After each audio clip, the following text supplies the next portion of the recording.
You are watching The Conversation on Kenya 360 TV. There's research to show that when a lot of Africans come and other immigrants come to United States or other, but I'll talk about here, the cultural adaptation process becomes very difficult. The African culture never leaves Africans wherever they go. So the culture goes with you overseas. And one of the problems that has broken the families is the fact that the men cannot handle the switch of gender roles. How they have to stay at home, take care of kids, because the roles switch.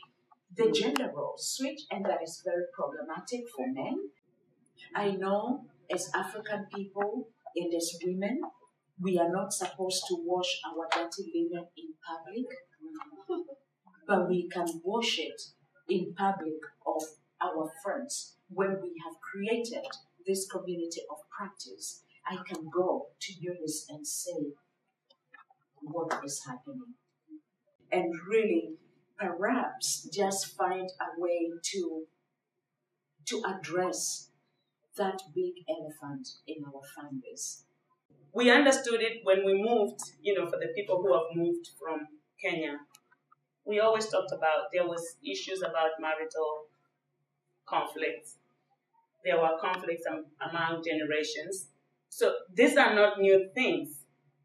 But when we were in Kenya, we always explained it and said, one of the challenges is that there's no legal framework to address these things, especially in terms of domestic violence. People used to say, the police don't address it. People used to say there's no law that protects the women. There is, no services for the women. Then we arrive in America. There is the legal framework. There is the law. There is the services. But there's still violence. So what is it that is going on? This is the men's perspective. When women come here, they change. That was the story. When they come here, they change. They join other. They become American. They become Americanized. Yes. Then I asked the women, and the women said, the men changed. They come here now. I am all alone. I need to watch the children. I need to go to work at night. I've been working at night. When I come during the day, I cannot sit with the baby. I expect somebody to sit with the baby. And he doesn't seem to understand that. He doesn't understand me. We don't, and that leads to a lot of conflict, that he expects me to do what I used to do in Kenya. But in Kenya, I didn't used to have a night shift. I didn't used to do a double. I didn't have. I had a 2 minutes. I had a maid. I had a niece. I had. Yeah. So everybody understood, why this, is happening. But nobody ever said, then what do we do about it? Why do we not then get something, to address it? About, I don't want to focus so much only on the domestic violence, but also the exploitation that goes on, when you invite somebody who comes between documented and undocumented immigrants, between people who come in to be helped by their relatives who bring them here, and how much exploitation also goes on there. You will not believe the number of stories that I had people tell me about their initial experiences, how they were made to suffer, how their pay was taken, how they never felt supported. This is not just about, the marital relationships, but also that there is, this other aspect also of exploitation, that goes on among, the first generation immigrants, but is also not focused on. So these are the, the challenges that, Eda was talking about, the challenges of moving, which I'll not go on to. I will start to talk about, as a community then, how do we start to address this? Where are the entry points in the community that we start to address this. And of course, I would say the first entry point is like this forum, right? So here we are, all of us talking about it. This is a start. I fundamentally believe that violence and abuse, which I think are really what we're talking about in the human rights component, are about power and control. That's really what we're talking about. It's not a uniquely immigrant experience. It's not a uniquely American experience. And I also wanted to say sometimes the most powerful thing that a community can do is stand with the powerless. And I think sometimes when we fail to stand with a person who is hurt, and it doesn't mean that we're not recognizing that there's work to be done on the other side, but when we fail to stand in that moment of hurt with a person who is a victim, the message that we send as a community is, with our silence, is more powerful than anything we can do afterwards. And the second thing, a tad controversial, but I'm not a big fan of faith-based organizations in addressing violence. And I think the evidence would bear me out. They tend to focus on resolution. There is a lack of accountability for the perpetrators. They will often hide perpetrators and will actually interfere in many cases with investigations and continue the victimization by making sure that the person who went to report it is now felt to, oh my God, now, but for you, your family wouldn't be in this situation. Now your husband is in detention because you reported a crime. And so I'm not saying that they will always be like that, but I think there's a lot of work that needs to be done around educating faith-based organizations that their role sometimes in protecting a family is isolating a perpetrator. The family is not defined by it remaining as a unit if one person is a victim in that unit. That's where I think that the difference in the context of being in Kenya and being in America comes in. Because in America, if it's a crime, it's a crime. There's a legal system that deals with it. Yes. So there's no issue of you as a church having to have, to being able to protect it. Unlike, if I can use examples in Kenya, where not only the church, right, but also if we were to go back to the Kidero incident that happened recently, that he actually wasn't, the powers that be, not only the church, but the government, that somebody might not actually get, might not get arrested, even though something happens. Might not, did not, has not. This is an ongoing. Okay, has not. Yeah, okay, semantics. Has not, will not, may not. Exactly. So, but I'm saying that that's where the context really comes in, in difference, because the advantage that the people would have in America is that there's an existing legal framework, and a crime is a crime, it's committed, you go, the legal process, the due process is much, I'm not saying it's perfect, but it's much, more. It's us as a community, actually, who do not speak to it. And that's my question. How many women will even pick up the phone, and call? How many new immigrants, when they are being exploited by the person who brought them here, will pick up the phone and ask for help? What do we do about that? It's us as a community. How many parents want to call and say, my teenage son is actually giving me a lot of help, and I'll put him in voluntary placement? We see that all the time. Other groups come up and say, my son, I'll give him, is a young person, what is it called? Young person in need of supervision, right? Yeah. And you put him in foster care voluntarily as a parent. How many of us as Kenyan, parents would do that, And what would we need to do in order to have that happen? How many of us talk about the problems that we are facing with our teenage kids, that conflict, Not only teenagers, but even a little older adults, So I think we get the advantage of the context in terms of more organized legal process, and then get the advantage of having a faith-based. I'm not trying to protect them, they're not good, but I'm just saying that in looking at it, that context, they might get an advantage. But I do think, I'm sorry, the faith-based thing really gets me, and I'll tell you why. I'll be very honest. Yeah, but I'll tell you why. It's because they're very powerful. Churches are extremely powerful. And I'm not saying they don't do good work. Yes, that's not what true. I'm trying to say. I'm just trying to say they know of instances, and they have a responsibility beyond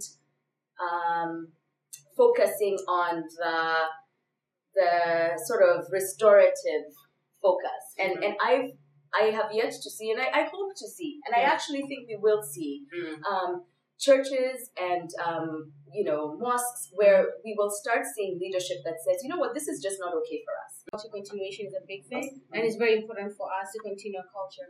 And also the faith base is good for social emotion. But I'm going to agree with her that those two solutions, those are the same thing, which have put us women here. Because when you go to a cultural person, like, I'm having issue with my husband, I'm having issue with whatever. Oh, just think about it. Just pray for them. Just forgive them, and all that stuff goes on. And we become the same problem. It's the same problem occurring and occurring. So I don't think those two things. I appreciate that, but I don't think those two issues are solution. So we need to find, like she said, we need to find a solution where the embassy can support us, where we can have people who are well equipped to address this issue with no bias to, what religion, should we take it to God, should we pray to Allah, should we say it to Jesus, that stuff. They need to be, because we all face it. So we need a structural system where we can all have a way to come in. I wanted to talk about this issue. It's like you pushing all the blame on men, that it's the men who does the action. But what really happens is, and what we do here about situations is, our women, when they come here, they get to hear about the rights which women and children do have in this country, whereby actually there's nothing we can do about those laws because it favors women and children. For example, if you just make a noise or make an excessive noise, if the woman provokes and calls the police, the reaction is different as to how they will handle it. If the man would have called the police and said, my wife did this, so he was pointing her. The police will just look at you and say, what's going on, man? But if it's a woman who's called the police, you'll find 10 police cars outside and it'll be manhandled to the cell, to the jail. So that problem happens because I think when a woman gets too much rights, they try to overuse those rights. Then, because I had a friend who got in such a scenario whereby this wife or something, girlfriend, would even try to push to look for a fight so that he could try to call the police. So when the man decides to act, he will not act simply. He will say, I'll beat you thoroughly. So that in case I'll go to jail, I will have done something big for you. Right? Just an observation. I don't think there's a support system in America generally. You can have, let's say, 10 to 15 friends. But technically, 2 of them are your friends. The rest are acquaintances. So that's another thing that we can focus on. Support system. How do we help each other? Because most of the time, you have a problem and you're like, you call someone and nobody picks up the phone. But if it's like hanging out, your call will be returned within 2 minutes. You are in the hospital, you call someone, he's like, I have other engagements. So our priorities are not where they're supposed to be. And it's one thing, like I'm from New Jersey, and I normally say, Jersey City particularly, the support system is not there. And if it's there, it's what tribe are you? We really need to remove that tribal thing and look at ourselves as we are Kenyans first, then tribal next. Right. Yeah. I just want to make a comment about the tribes. My best friends are not my tribe. My best friend is a Kikuyu. Her name is Wanja. A Jaluo, Mkamba, and a Keyo, who are close to me where I live. Where do you live? I'm a Kipsigis, and none of that is. I live in Baltimore, Bele Kidogo, in Hartford County. So it's not tribe. Sometimes your tribe, even your sister, will not help you. So you just have to trust, a few people. I just wanted to make let me not take too long on that. I just want to say that my best friends are not even my tribe. We have to get away from this tribal thing. Number two, the embassy cannot do everything for us. The embassy, they have very few staff. They did not come here to take care of our problems. Let me tell you, they don't even have a database of all the Kenyans here. Why? Because they don't give us visa to come to America. Unless you register with the embassy, then they will know that you are here. Otherwise, people come from Kenya, wherever they come, they go to Minnesota, they go everywhere. How can the embassy know that you are there if you don't report? So the embassy cannot solve our problems. Forget it. They have so much to deal with, and they have very few. I'm talking for this like I work at the embassy, but I don't. But I know. I used to work with the government, so I know they cannot take care of your personal issues. So forget the embassy. Just try as a community. Churches sometimes they put you off because when you get divorced, they kind of like give you the back. Everybody like try to move away from you. It's like you stink because you've been divorced. So just take care of your own. Abuse. The abuse thing. Let me tell you, it's been there from time immemorial. From my grandmother's time, they used to be abused so bad. And who saw that abuse? Our husbands. They saw that abuse. And they think it's the right for them to be that their wives and to be the macho man in the house. Now things are changing. Because why? You come to America and our children go to school and they are told, if you have any problem at home, dial 911. There's nothing wrong with that. If you see mommy being abused, you think that child is going to see mommy being abused? No. That child is going to call 911. I've had a personal experience with that. I'm not going to share with you today because I don't have time.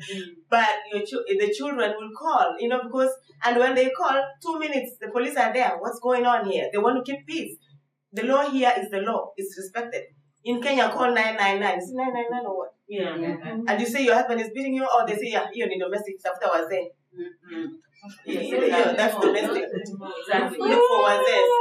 All right. Yeah. So it's something that has been going on, and the young people, the young men and women also. Sometimes women also we tend to like the Kidero issue. If somebody goes on your face, sometimes you don't go on somebody's face like that. I'm not supporting Kidero, but that is what happens. That's what happened. If somebody was in his face, and you come to my face like that, I'm going to try and push you. So anyway, it's personal. Let's just like help each other, and it's a family issue. It's your issue. You see your friend going through that. You help, kind of, So it's a genetic thing. Things have been. It's like it's going from generation to generation, and it has to end. Otherwise, exactly. Thank you. Okay, let's focus. Oh my goodness. Okay. Okay. Sorry. All right. I'm just going to ask just a simple question. Thanks, Ella, for bringing in this issue of culture. But one of the things that you want to elaborate to us, how do you deal with cultural shock? Because I think what is coming up is like, I come to America, I find this different culture, and how do I mix it with the culture that I come from so that I can get the best out of the two, rather than, being assimilated and getting to something that is very confusing for myself, and I'm not able actually to deal with the issues the way maybe I would have dealt with them better. And of course, thinking about maybe the embassy and what role can it play in terms of promoting those cultural values, even putting it in the website, for people to come in and try to observe and read from it. Cultural shock is not really a problem because what happens is it's a U curve, a U curve where at the top we come to it's the honeymoon level. We call the top of the U is the honeymoon stage. Very excited to come to America. And then we begin to drop. It drops because we shock. The food, the accents, a lot of things happening. Then at the bottom of the curve, it can be the disintegration point if there is no intervention. Right at the bottom, if there are no people like these networks, you disintegrate. But if there are, then you start going up. the curve again. And because you have the network, you've learned the language, you've found a job, you've found people, and you go up. And so that is never a problem. It can be actually fixed. What is really problematic is the adaptation, and especially when that U curve becomes W, because you keep on going up and down, up and down. So that is the problem. But the right at the bottom here is where the intervention needs to take place before things go terribly. Now, most of us come here as students, and there's the issue of the immigration status. And I know for a fact that a lot of students get abused, and they protect their abusers because they don't be responsible for the other person losing their immigration status or messing up their career, that kind of thing. So I think for those of us in academia, there is a need for us to empower the international students, like right out of the airport, and educate them about the realities and that you have enough to deal with, and you're not responsible for protecting another person's immigration status. That is not part of what you came here for. And if you're abused, everyone has said that you come here and you discover that you have rights and you can dial 911. But a lot of students do know that they have those rights, but they cannot utilize them out of fear of being branded that you are the one who caused so-and-so to be sent to jail or to lose their career or to get their scholarship taken away. So I think that's a challenge for those of us in academia too. Let's talk about moving forward. Solutions, and just, we know there's a problem. Everybody, that's why we're so passionate about it, because it hit home and everybody knows someone. And it's like a story that we all can relate to. So let's talk about moving forward. I don't know if this is a way forward, but I'm just trying to place us in the bigger context of the American culture, whereby we know the place of the black male in this country in terms of what rights they have and where many of them are. So it's already a population that is engendered, that is almost extinct in terms of, even though we have a black male president, the rest of the black male are really oppressed in many ways. That we know in some communities, almost 50% are in jail. And this is a very structural issue. It's a very structural thing that by the time a black male is in 4th grade, we already know whether they will be walking into the corridors of college or to jail by 4th grade. So what happens for men? They come and they become African Americans in terms of how they are disempowered, because you have entered that pool of that population that is really not given much chance. And so when you're coming from a culture where you are here, you know all that Papa so and so, what do you want to eat? And then suddenly you are just a statistic that can end up in jail more so than succeeding in what you came here to do. So that disempowerment is brought to the house. Because and when they find that change of role, that the woman is having more resources, because women get even jobs first, then there is bound to be a big struggle. So if we don't put our men in that context, big broader context of the racism that they have to encounter in this country, then we can go to all the big beasts you want, or to all the organization without ever addressing the disease. Because this is just a symptom. So I don't know whether that's a way forward for people to start really rethinking the focus of how to deal with domestic violence among immigrants. So I have two things. I don't know how this can ever happen. Is it possible? Because some of the things we call culture, they're not culture. It's just, say, protection.